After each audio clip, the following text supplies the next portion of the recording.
Bom, pessoal, esse vídeo de hoje é para falar sobre mudança de conceito, tá? Ou atualização de conceito. Essa faca está aqui só para ilustrar, né? Olhando assim parece o quê? Parece uma mini chefe de cozinha com um quebrador de casca de caranguejo, siri, marisco e noz, né? O formato realmente lembra, né? Mas quando a gente vê a espessura, né, ela está mais para uma faca de campo. Na verdade, essa faca é um full convex com 5 mm de espessura máxima de espinha, e eu uso na cozinha como se fosse uma deba, né? Ela é para cortar peixe congelado, carne semi-congelada ou congelada. Então ela é para trabalho bruto, tá? Mas está aqui só para ilustrar, porque o assunto hoje não é faca em especial, ou especificamente uma faca, que no caso seria essa, tá? No último vídeo gerou muita curiosidade nos amigos, muitos me escreveram no e-mail sobre a questão que eu falei de afiar sem deixar formar a rebarba. Gente, olha, eu vou adiantar algumas coisas para tentar não haver confusão, tá? Mal entendido. Eu continuo recomendando aos amigos que afiem formando a rebarba, que é a forma, vamos dizer, mais concreta de se ter certeza que você atingiu o ápice do fio de um lado ao afiar, tá? Depois, se você faz a mesma coisa do outro lado, então você tem a certeza absoluta que os dois planos de desgaste estão se encontrando no infinito, né?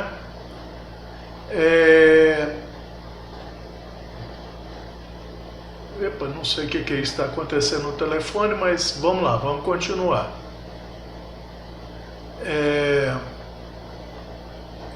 Então, gente, eu continuo recomendando isso aos amigos, porém já tem anos e anos que não são em todas as afiações, tá? Mas em várias afiações que eu faço, eu procuro não formar rebarba. Vai acabar, como assim? Como assim? Como você afia sem formar rebarba? É muito simples, gente. Como eu uso a técnica de desbaste de alívio e microfio, isso fica muito facilitado, tá? Não vou dizer que não dá para fazer no caso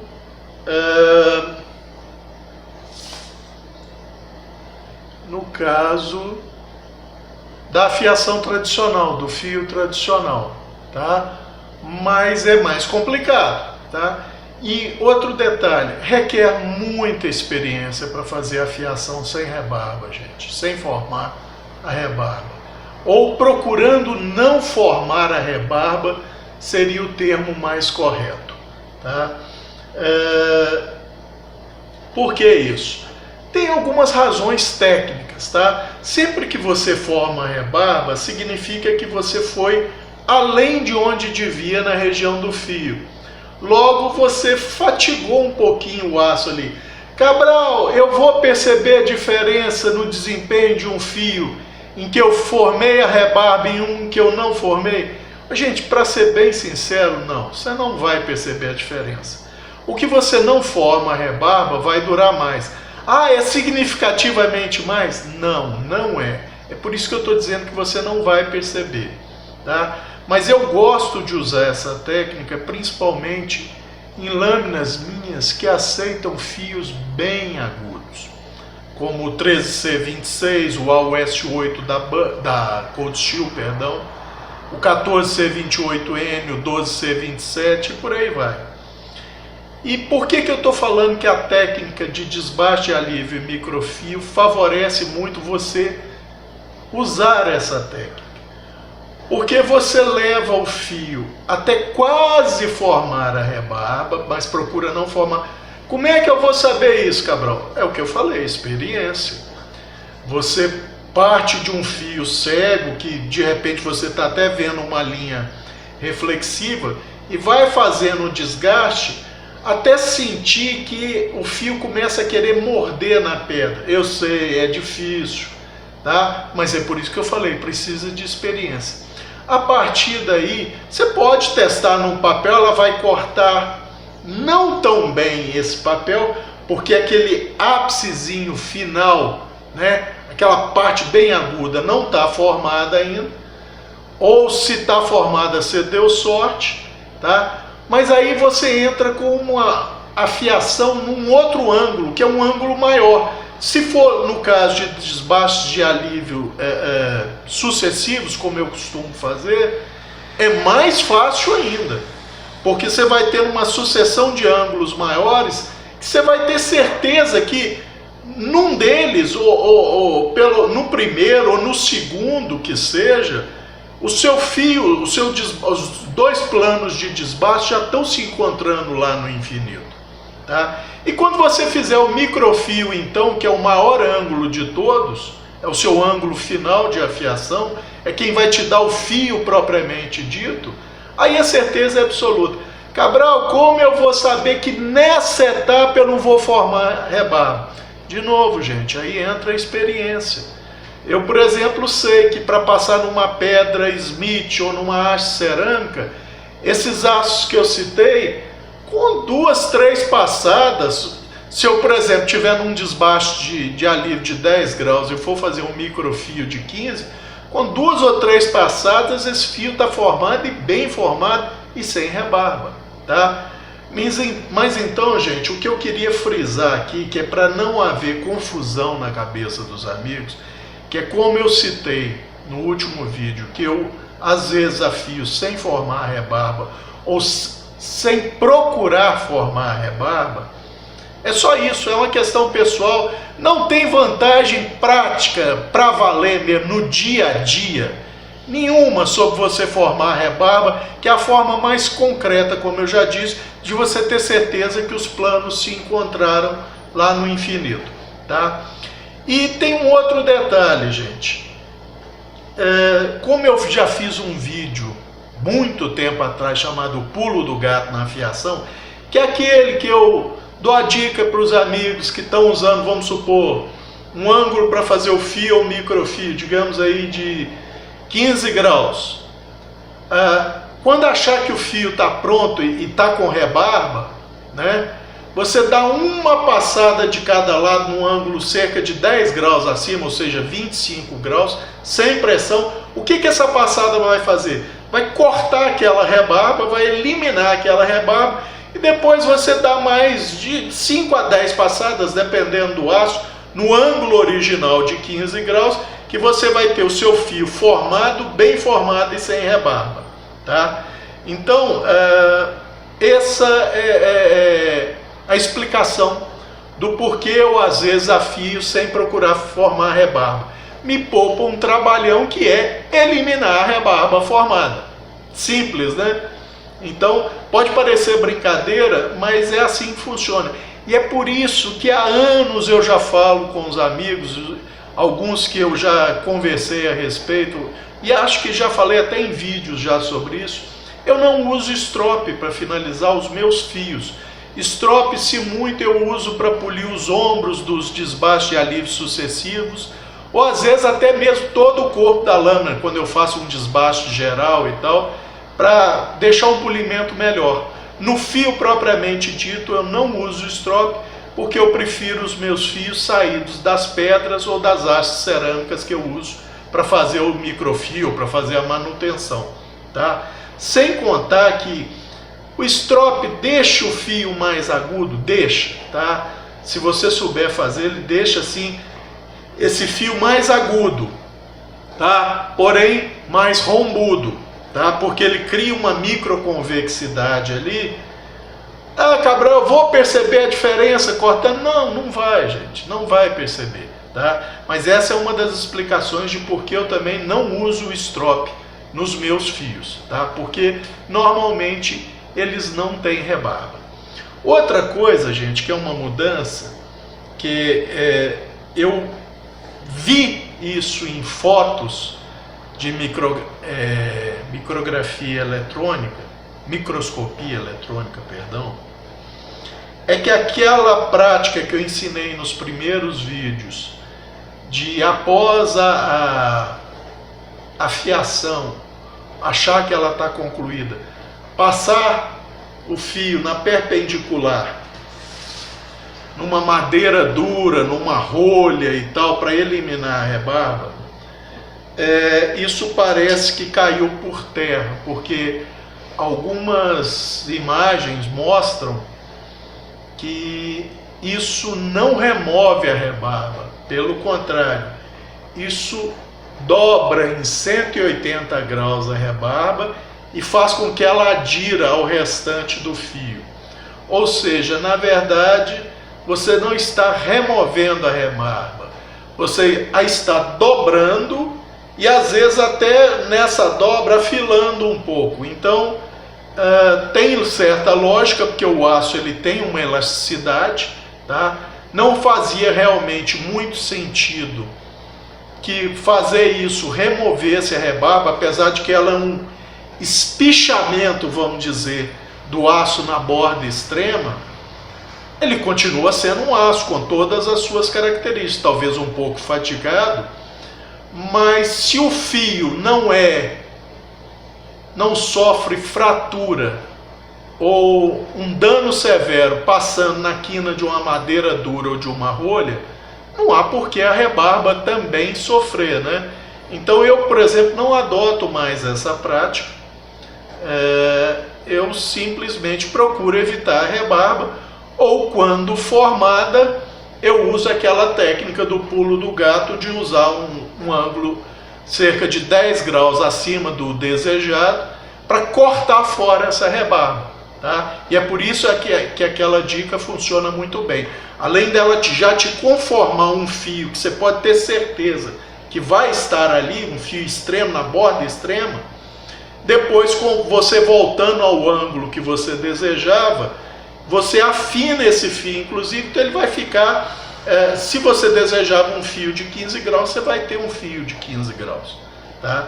Então essa é uma outra atualização, tá?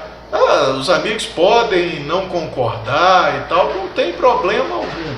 Na minha experiência, isso parece ser verdadeiro, tá? Uma outra coisa, gente, uma outra atualização, é que eu, pelo menos, acreditava no conceito de que carbonetos podem ser arrancados ou cair do fio no uso ou na fiação. Pois bem, de novo, e aqui eu vou fazer um parênteses para não generalizar muito, que isso vale pelo menos para aços com carbonetos de média abaixo de 5 microns, tá? Então são aços como esses aços que já aceitam fios bem agudos, aços da metalurgia do pó, que normalmente os carbonetos são abaixo dessa média. Por quê? Porque, de novo, eu vi trabalhos mostrando fotografias de microscopia eletrônica, várias fotografias demonstrando que não há o arrancamento ou a queda dos carbonetos do fio. Esses carbonetos estão muito bem embebidos na matriz e, por mais que você os desbaste, ao menos nesse caso específico que eu estou fazendo um parênteses, de carbonetos abaixo de 5 microns de média, ou seja, eles podem chegar até 9 microns, tá? Ou então até 1 micron, não há o arrancamento ou desprendimento desses carbonetos na matriz, nem na afiação e menos ainda no uso, tá? Ah, Cabral, mas, por exemplo, como é que um carboneto de 9 microns fica num fio, na borda extrema, de 1 micron? Simples, ele é abradido. Ah, mas o carboneto de vanádio é muito duro. É muito duro, mas ele é abradido pela carborundo, pelo óxido de alumínio. É tão eficiente? Não, normalmente ele abrade mais o abrasivo do que o abrasivo a ele. Mas como eu já citei como exemplo, gente, é como unha. A lixa de unha, quer seja em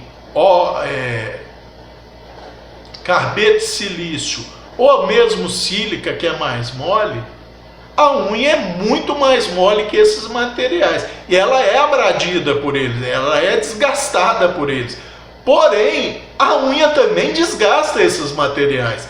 Tanto é que nenhuma lixa de carborundo ou lixa de sílica é eterna. Ela normalmente tem uma meia-vida até relativamente curta. As amigas mulheres que são mais afeitas a fazerem a manutenção de suas unhas, normalmente mais longas, para quem gosta, não estou falando que todas usam.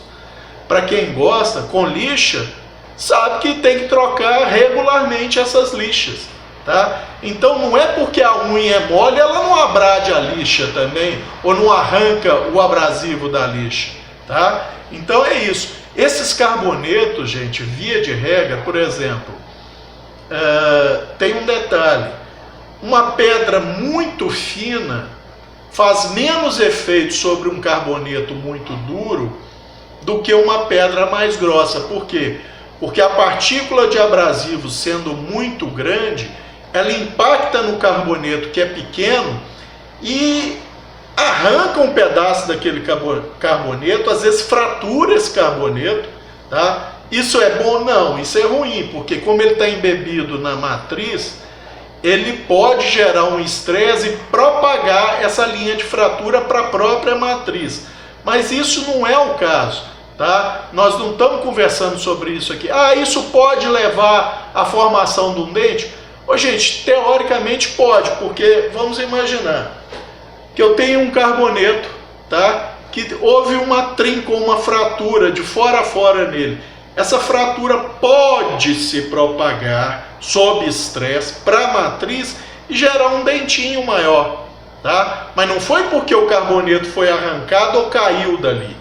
É porque se houver a formação da fratura ou fissura, ela pode se propagar para a matriz, tá? Então, gente, mesmo aços como a Maxamet, REC 121 podem e são abradidos por uma simples pedra carborundo. Por quê?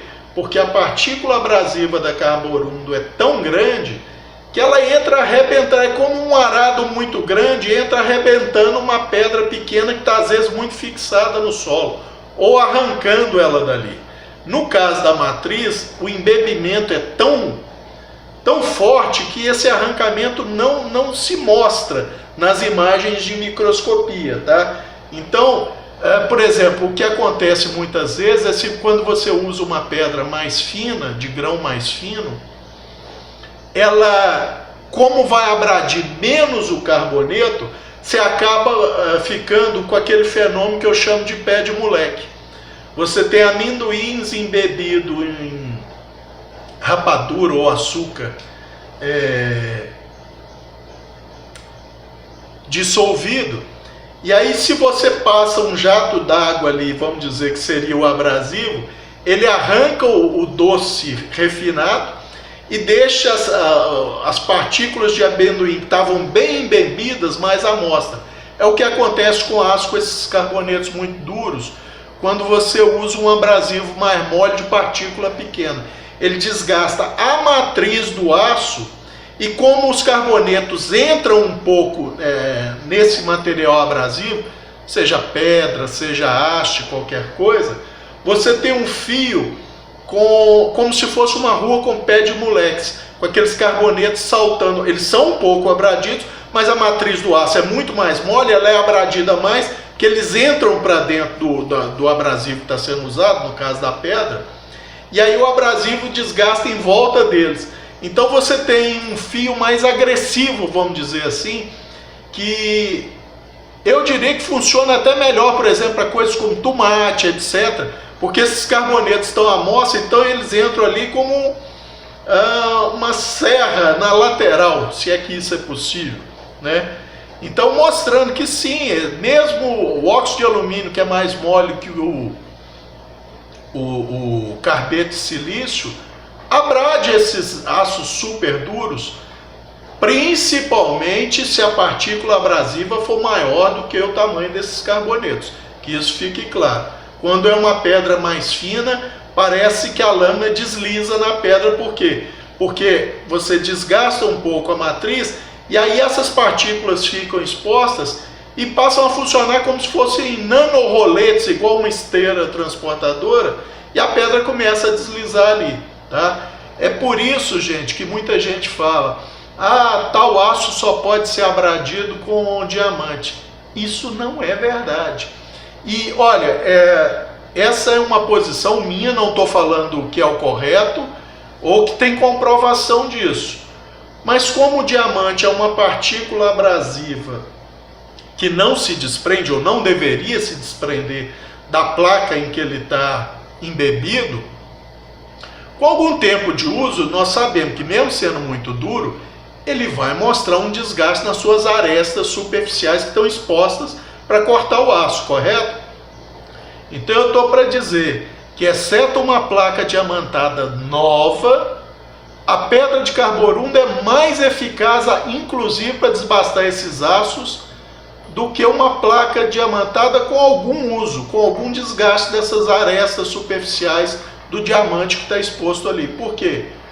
Porque a partícula do carbeto de silício, né, ela está sendo renovada constantemente, ou seja, aquela que passou ali, que abradiu o aço, mas uma passada ou naquela passada ela já se desprende e expõe uma nova, 0 quilômetro, com as arestas cortantes de tudo.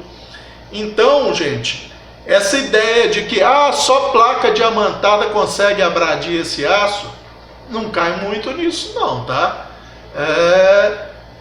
A Carborundo faz esse serviço. Agora, se você disser para mim, a placa diamantada é melhor para dar um fio final do que a Carborundo, aí eu concordo, por aquilo que eu já citei. Para desbastar, a pedra que libera a partícula é melhor. Para fazer o fio final, a menos que você dê uma passada da lâmina e uma limpada daquela lama que fica ali, ela é pior para fazer o fio. A Carborundo passa a ser pior para fazer o fio, porque da próxima vez que você for passar a lâmina, a borda extrema do fio vai impactar naquelas partículas que se soltaram e no resto de aço, e vai danificar em algum ponto essa borda final. Cabral, mas isso é muito fino? Sim, é muito fino. Mas lembrem-se, um fio, quando está aproximando do seu ponto ideal, vamos dizer a 20 graus, ele vai estar no máximo com 1 micron. E alguém tem dúvida de que a partícula desprendida da Carborundo é muito maior do que 1 micron? Não, né? Porque o lado fino da Carborundo tem equivalência em torno real aí do que 160, 180 em grit. 160, 180 é o que? 50, 25... talvez uns 17 a 20 microns.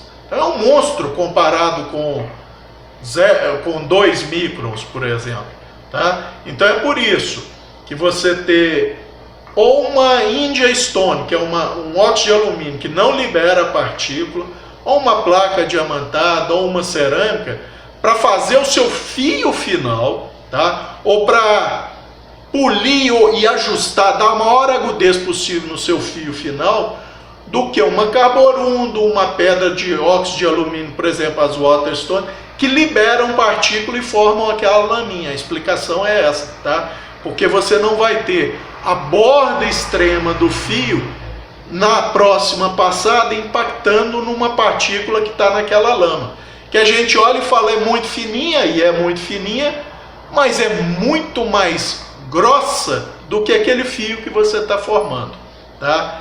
Então essa é mais um detalhe, mais um conceito aí, tá? Que eu acho interessante compartilhar com os amigos.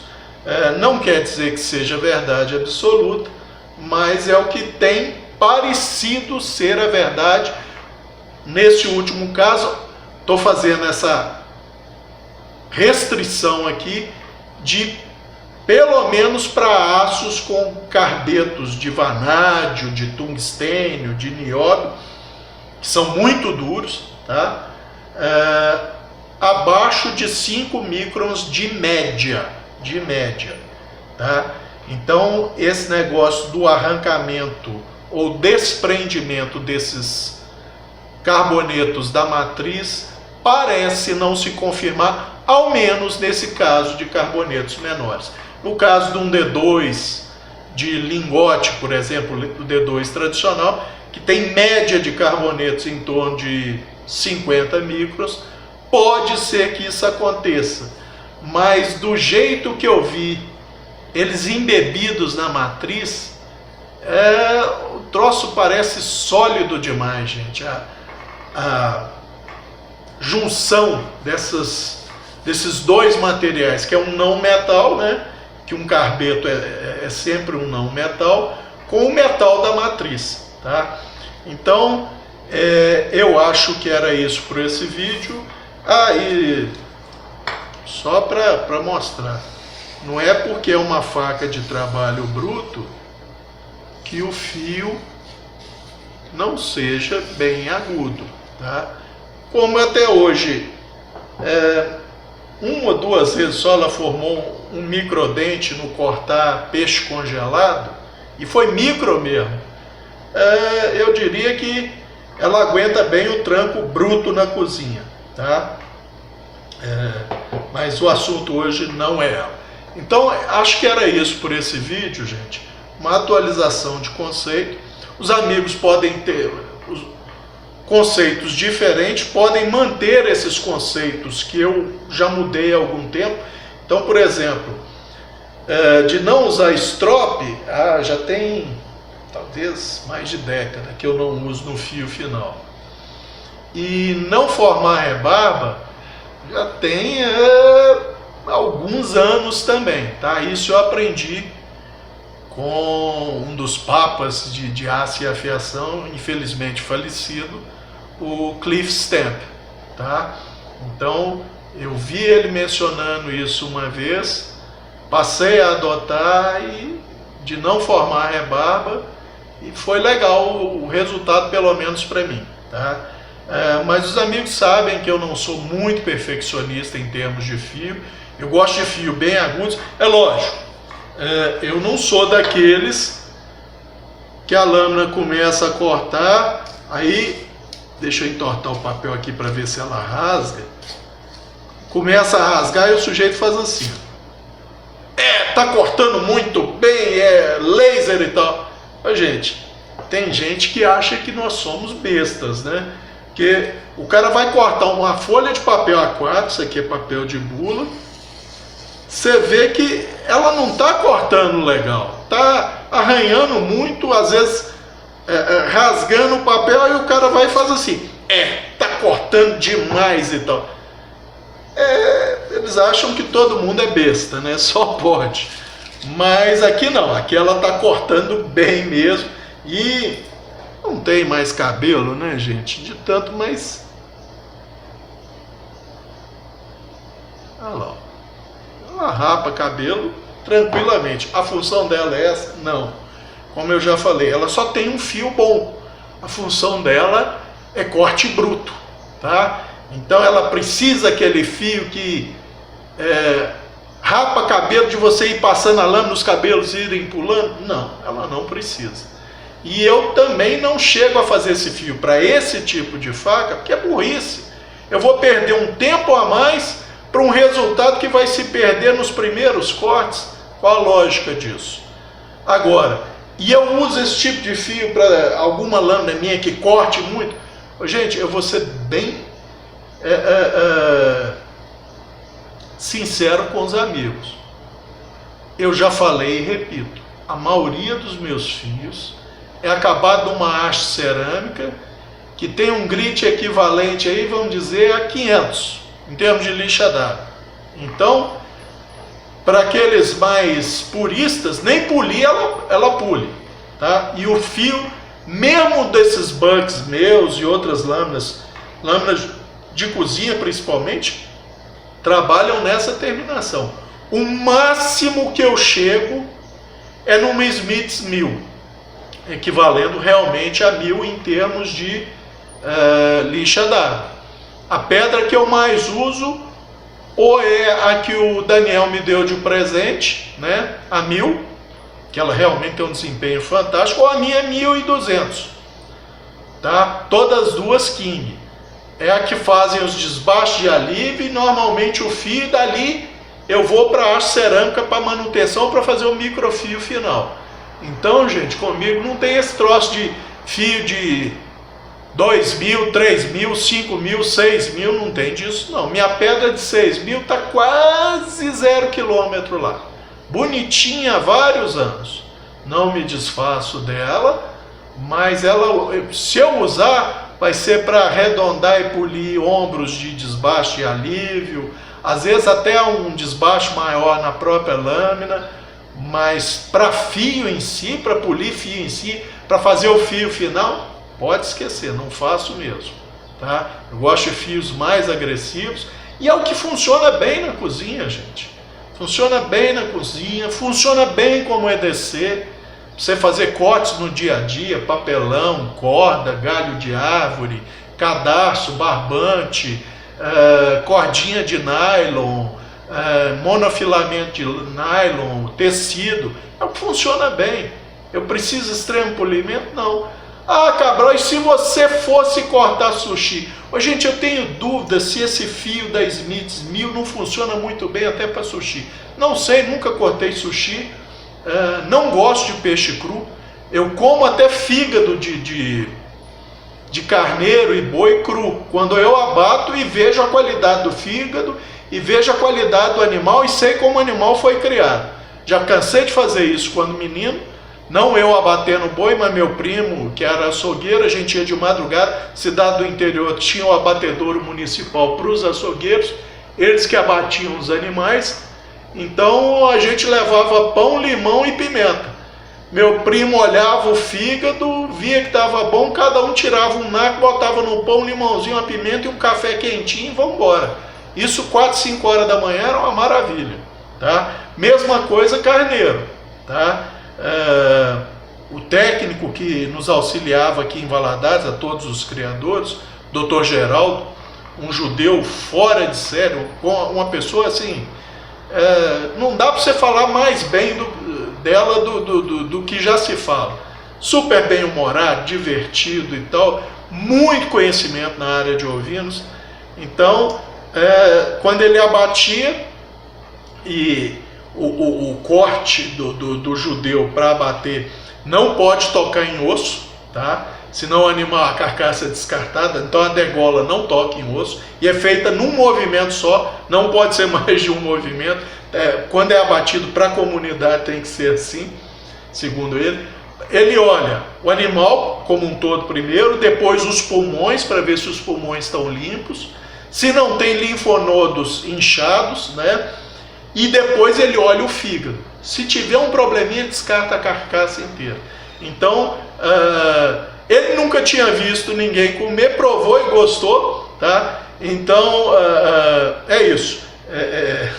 Eu divaguei bastante aqui, mas eu acho que, em suma, eu expus para os amigos esses conceitos que eu adotei agora, que eu acredito que sejam verdadeiros, tá? Que para mim tem um encadeamento lógico que leva a me dar a impressão de que são verdadeiros, e tem outros conceitos com os quais eu não concordo, e eu vi fotografias, tá, de microscopia, que, por exemplo, chaira lisa provoca desbaste adesivo formando novos fios toda vez que usa. Eu não concordo com isso, e o mesmo autor dessas fotos falando que o processo básico de degradação do fio no uso comum do dia a dia, na cozinha, por exemplo, não é o rolamento, é o desgaste abrasivo.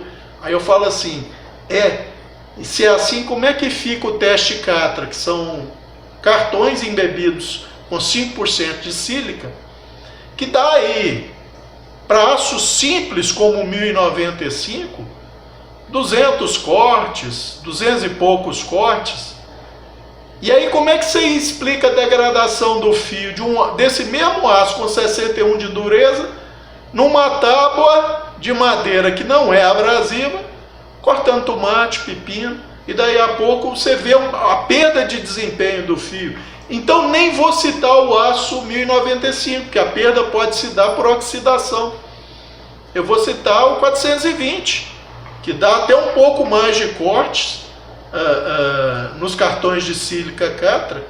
E se você for usar uma boa faca de 420, que dá aí 200 e poucos cortes no Catra, nesses mesmos vegetais, ela com 55 de dureza, 54, daí a pouco o fio, você cortando a tábua, o fio perde desempenho. Você passa na chaira lisa 2 passadinhas de leve, sem pressão, ao fio voltando a cortar. Então, algumas coisas não batem, né? Não é porque a gente vê lógica em umas coisas que vem de uma fonte, você tem que ver lógica em tudo, tá? Então, acho que era isso por esse vídeo. Um abraço a todos.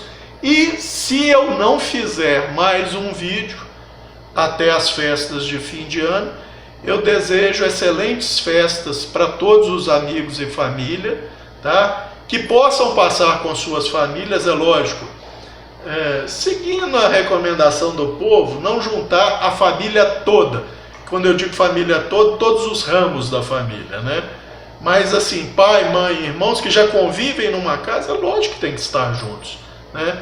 E infelizmente a gente está ouvindo muita coisa ultimamente falando que é ciência, que não tem muita ciência envolvida, igual os amigos, por exemplo. Bom, mas deixa eu desejar boas festas a todos, tá? Com muita saúde, principalmente para o ano que vai entrar, tá? Mesmo que a gente não deixe, e acho que não vamos deixar para trás ainda em 2022 a tal da Covid, pelo menos que todos que usaram vacinas ou que já tiveram e têm imunidade natural, não vou fazer discriminação de ninguém, passem incólumes pela Covid em 2022 e daí para frente, tá? Então que tenham excelentes festas, com bastante diversão, bastante contato com a família, tá? Que isso é o mais importante, e que assim seja para todos. Mas só fazendo um comentário final, todo mundo sabe o tanto que eu sou favorável à vacina. Isso eu falo já desde que se começou a vacina, e antes de se vacinar também, antes de se ter as vacinas disponíveis, eu já era favorável e recomendava aos amigos que se vacinassem. Porém, eles alegam que tudo é ciência, ciência, ciência. Tá bom.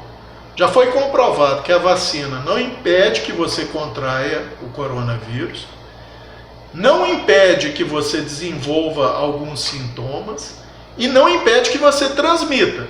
Ah, pode ser em menor quantidade? Bom, se você tem menos carga viral circulante, é óbvio que a transmissão não será da mesma forma, mas existe. Tanto é que tem uma série de exemplos no mundo afora de eventos de pessoas vacinadas que comprovaram a vacinação e, no entanto, houve um surto naquele evento de Covid, pós-evento, né?